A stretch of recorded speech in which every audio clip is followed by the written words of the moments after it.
जय Hind, good morning students. आज हम लेते हैं इंग्लिश कंपलसरी में कंपोजिशन का part invitation writing. Invitation writing का जो आपके एग्जाम्स में सवाल आता है वो आता है 4 मार्क्स का। अब देखो, सबसे पहले हमें ये समझना है कि ये इन्विटेशन होता है क्या है। इन्विटेशन का मतलब क्या होता है? इन्विटेशन का मतलब होता है टू इन्वाइट, यानी हमें क्या करना होता है, किसी किसी को इनवाइट करना होता है। वो हमारे फ्रेंड्स हो सकते हैं, रिलेटिव्स हो सकते हैं। किसके लिए हम इनवाइट करते हैं? किसी किसी फंक्शन पर, किसी किसी सेलिब्रेशन पर, किसी किसी प्रोग्राम पर हम अपने रिश्तेदारों और फ्रेंड्स को इनवाइट करने के लिए हमें इनविटेशन की जरूरत पड़ती है। तो आज हम इस चैप्टर को लेकर के बढ़ रहे हैं। अब जो ये इन्विटेशन जो है, इसको 2 पार्ट्स के अंदर कैटेगराइज किया गया है।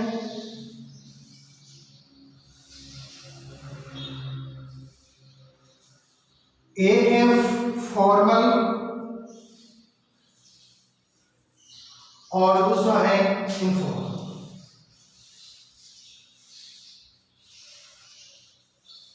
देखिए, दोनों ही टाइप्स के इन्विटेशन हम पढ़ेंगे कि फॉर्मल इन्विटेशन कैसा होता है और इनफॉर्मल इन्विटेशन है वो कैसा होता है।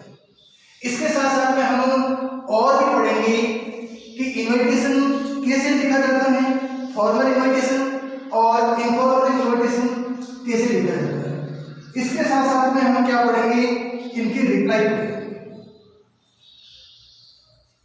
रिप्लाई का मतलब समझते हैं, वापस जवाब देना। आपको आपके किसी दोस्त या रिश्तेदार ने आपको इनविटेशन भेजा है और आपने उस इनविटेशन को देखा है, पढ़ा है। अब वापस आपको क्या करना पड़ेगा, उसको वापस आपको रिप्लाई करना पड़ेगा कि आपने उसके इनविटेशन को एक्सेप्ट किया है या किसी किसी कारणवश से है वो आपको एक्सेप्ट नहीं कर पा रहे हैं, उस प्रोग्राम को अटेंड नहीं कर पा रहे हैं। तो इस प्रकार आपको एक रिप्लाई भी देना होता है फॉर्मल का, और इसी प्रकार इनफॉर्मल इन्विटेशन होता है उसका भी क्या करना होता है, रिप्लाई भी देना होता है। अब रिप्लाई भी 2 प्रकार का होता है। देखिए, यदि आप उस इन्विटेशन को आप स्वीकार कर रहे हैं, आप सहमत हैं और ऐसा और कोई जरूरी काम नहीं है, आप प्रोग्राम अटेंड कर सकते हैं, तो आपको रिप्लाई जो देना है वो किसमें देना है, एक्सेप्ट करना।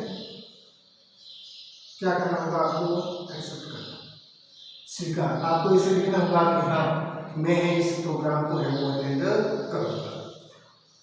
और किसी कारणवश कोई अत्यावश्यक काम हो जाता है और आप उस इन्विटेशन को है वो एक्सेप्ट नहीं कर पाते हैं, उस प्रोग्राम में आप अटेंड नहीं हो पाते हैं और आपको रिप्लाई देना होता है, तो आप देंगे डिक्लाइन या आपका रिफ्यूज।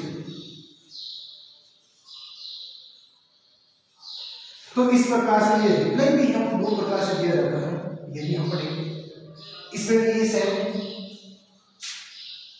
अगर आप प्रोग्राम अटेंड कर पाते हैं तो आपको एक्सेप्ट वाला रिप्लाई देना होगा, और नहीं कर पाते हैं तो फिर आपको डिक्लाइन। इन चीजों के हम अच्छी तरीके से हम स्टडी करेंगे। इन्विटेशन देखिए, समझ लीजिए, एक बार वापस हम बात करते हैं। इन्विटेशन राइटिंग 4 मार्क्स का एग्जाम में सवाल आता है। और इन्विटेशन होता क्या है, ये एक प्रकार का किसी को आमंत्रित करने के लिए भेजा जाने वाला कार्ड या हम लेटर कहेंगे। कितने प्रकार का होता है, ये 2 प्रकार का होता है, एक फॉर्मल और दूसरा होता है इनफॉर्मल। और क्या करना होता है, इन्विटेशन, एक तो हमें इन्विटेशन लिखना होता है, बनाना होता है, और दूसरा हमें वापस क्या करना होता है, उसका रिप्लाई करना होता है।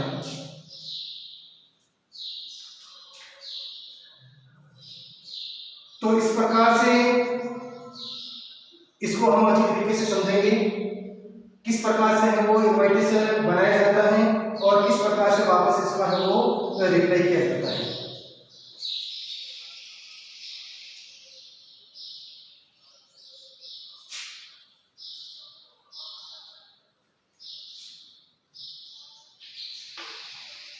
अब हम एक एक को लेकर के पढ़ते हैं।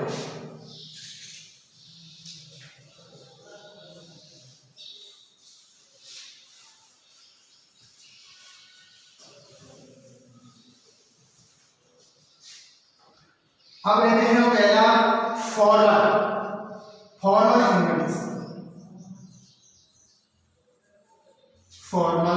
इन्वर्टेशन।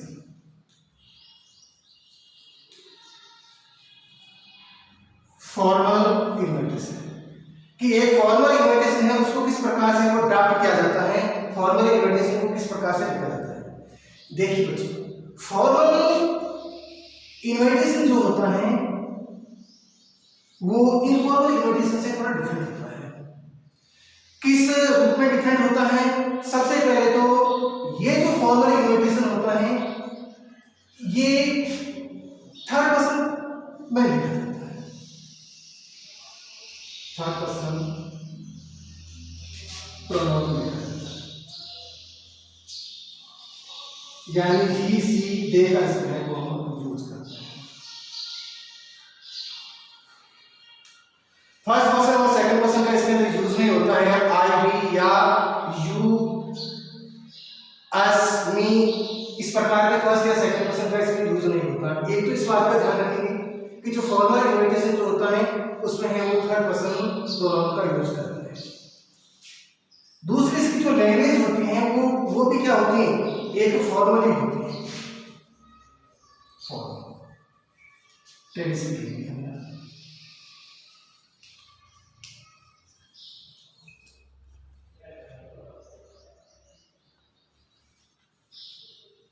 फॉर्मल जो इन्वर्टेशन है इसके भी है वो लिखने के दो प्रकार प्रचलित हैं।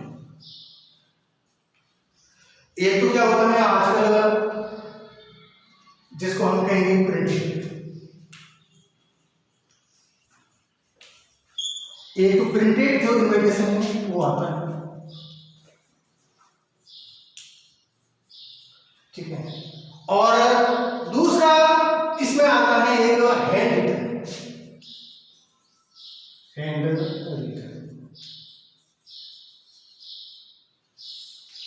फॉर्मल इन्वर्टेशन भी है वो दो प्रकार का होता है। एक तो होता है प्रिंटेड इन्वर्टेशन। प्रिंटेड इन्वर्टेशन आप समझते हैं जैसे शादी समारोह या और किसी प्रोग्राम के अंदर एक जो कार्ड के ऊपर जो छपा छपा आता है, या प्रिंटेड का नाम प्रिंटेड को दूसरे अर्थ में आप कार्ड समझो, ठीक है। तो एक तो ऐसा इन्वर्टेशन होता है जो ऑलरेडी प्रिंटेड होता है एक प्रकार का कार्ड के ऊपर, और दूसरा जो इन्विटेशन जो होता है वो एक होता है हैंड रिटन। हैंड रिटन का मतलब होता है हाथ से लिखा हुआ, यानी जिस प्रकार से हम लेटर लिखते हैं उस तरीके से। तो दोनों ही प्रचलन में है और आजकल ये है टाइप बहुत ज्यादा है वो प्रचलन में है।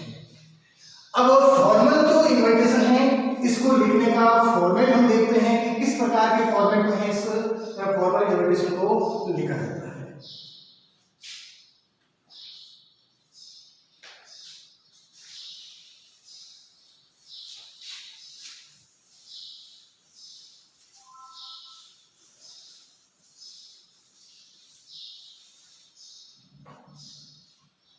देखिए इसका फॉर्मेट क्या है।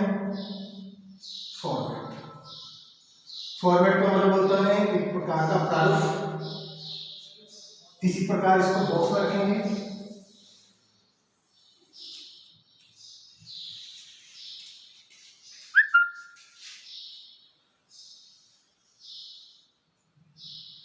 और सबसे ऊपर क्या लिखेंगे,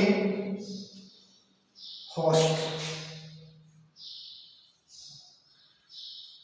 यानी सबसे ऊपर कौन आता है, फर्स्ट पार्टी होस्ट। होस्ट का मतलब होता है मेजबान, यानी जो इन्वाइट करने वाले इन्वाइटर आता है, ठीक है। उसके बाद में लिखते हैं इन्वाइट, ठीक है।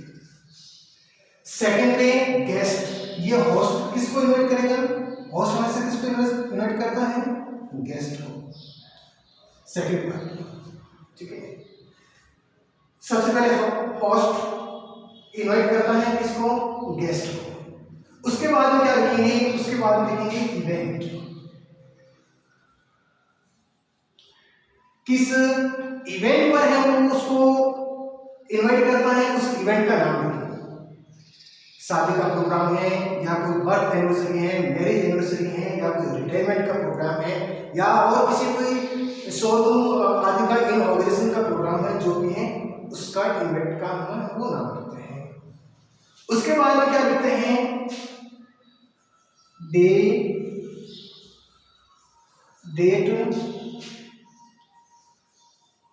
टाइम।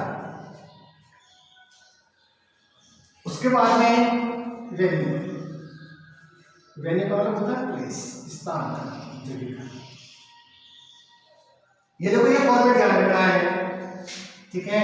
किसका फॉर्मेट है ये फॉर्मेट है आपके फॉर्मल इनविटेशन का, इनविटेशन फॉर्मल इनविटेशन का है। उसके बाद में क्या लिखते हैं, देखिए उसके बाद में हम लिखेंगे, इस लेफ्ट हैंड साइड में लिखेंगे हम RSVP।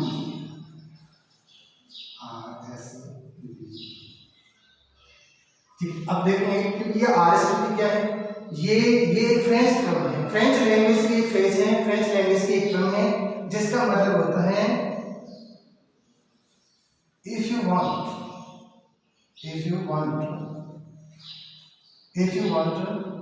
Please response,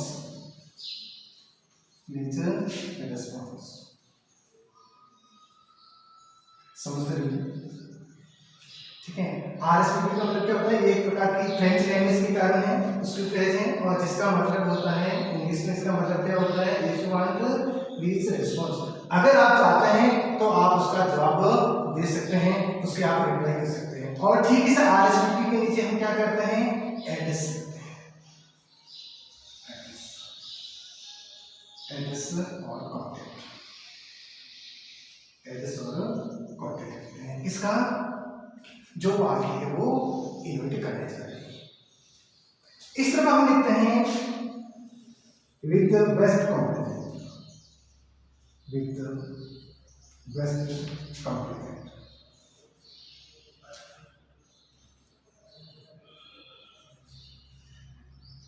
with best compliment के नीचे हम लिखेंगे जो परिवार इन्वाइट करने वाला है उस परिवार का नाम आ जाएगा, उस फैमिली का नाम आ जाएगा, या और फ्रेंड्स एंड रिलेटिव्स लिख सकते हैं, और फ्रेंड्स एंड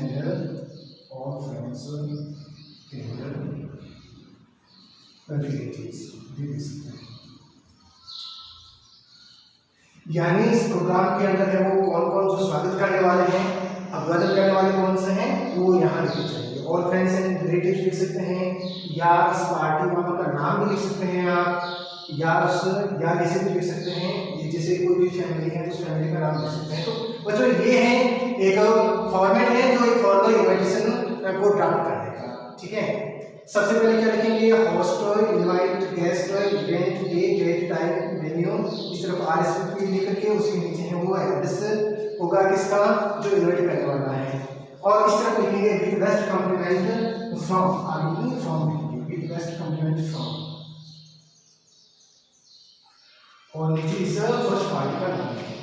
अब एक बार हम इस फॉर्मेट को समझ लेते हैं, अच्छी तरीके से ध्यान दीजिए। अब देखो ये जो एक हैंड रिटन जो इनविटेशन होता है उससे डिफरेंट होता है। हैंड रिटन जो इनविटेशन होता है उसमें हम क्या करते हैं, सबसे पहले है वो अपना खुद का एड्रेस लिखते हैं, यहाँ पर वो सबसे ऊपर अपना खुद का एड्रेस नहीं लिखेंगे। इस प्रकार का ये फॉर्मेट है।